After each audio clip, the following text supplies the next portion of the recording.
Je suis Brice Toukam, créateur de mode et directeur artistique. J'ai débuté ma carrière en tant que styliste pour des clips vidéo, où j'ai eu la chance de travailler avec des artistes comme Salatiel, Stanley Eno, Kamini, Diamond Platinum, Fally Ipupa, les Toufan. Il y en a plein d'autres comme ça avec qui j'ai travaillé en fait. C'est comme ça que j'ai débuté ma carrière.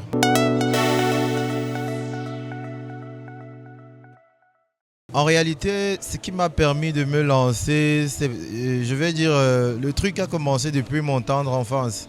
Parce que j'étais le genre de gamin où, à la maison, les frères et les sœurs consultaient le plus souvent avant de porter une tenue, soit pour aller à un mariage ou à une fête.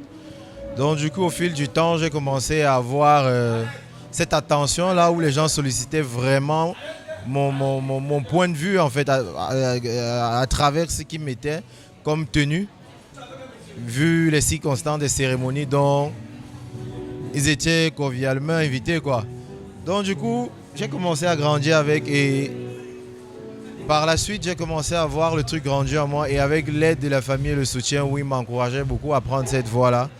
Je les remercie aujourd'hui, contrairement à d'autres familles forcément qui veulent juste t'orienter dans l'éducation, qui n'est pas une mauvaise chose forcément, mais ils ont su m'encadrer dans les deux sens. Et aujourd'hui, je les dis vraiment merci.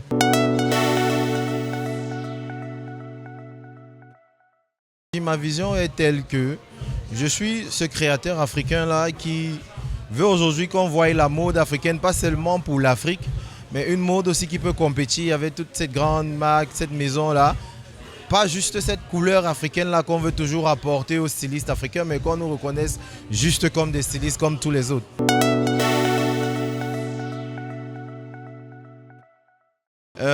Déjà, j'ai travaillé sur plusieurs projets. Déjà, l'un des plus grands projets, j'ai travaillé sur un film qui s'appelle L'Axe lourd, le film de Dr. Ken Stephen. Et actuellement, je suis toujours en train de préparer un long métrage sur lequel je vais travailler. Et j'ai eu des collaborations avec l'artiste Blick Bassi. Et j'ai eu des sollicitations pour le festival Agir pour le vivant à Halle en France. Donc du coup, c'est toutes ces choses-là qu'on prépare. Et aujourd'hui, nous sommes au DOMAF parce que le DOMAF, c'est un peu comme chez nous en fait. Parce que c'est le DOMAF en réalité qui nous a révélés en tant qu'artistes aux yeux du monde.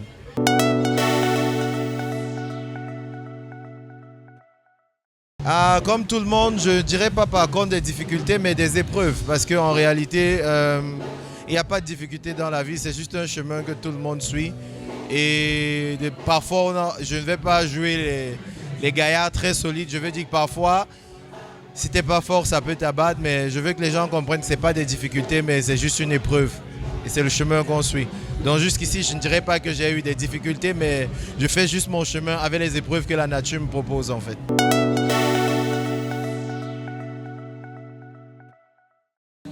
Les grands moments de ma carrière, pour moi, ça a été personnel et ça a été très loin du milieu dans lequel j'exerce.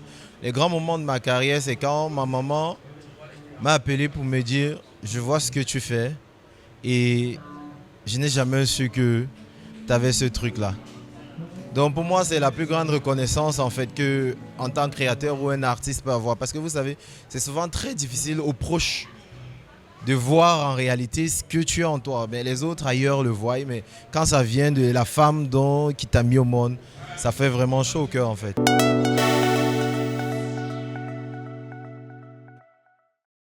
Pour le moment, je suis en train de travailler sur un long métrage.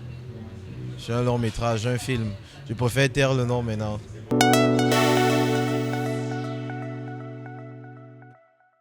En réalité, ce que je vais faire passer aux gens, c'est à travers ce que je fais, parce que moi je suis un styliste créateur de mode qui œuvre dans l'environnement.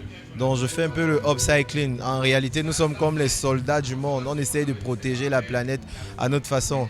Et ce que je vais dire à toutes les personnes autour de moi, c'est que nous n'avons qu'une seule planète. Et nous avons obligation de la protéger. Parce que qui ne se sent pas concerné, forcément tue le monde. Parce que le bonheur de chacun dépend des actions que chacun de nous commet tout le temps dans la société.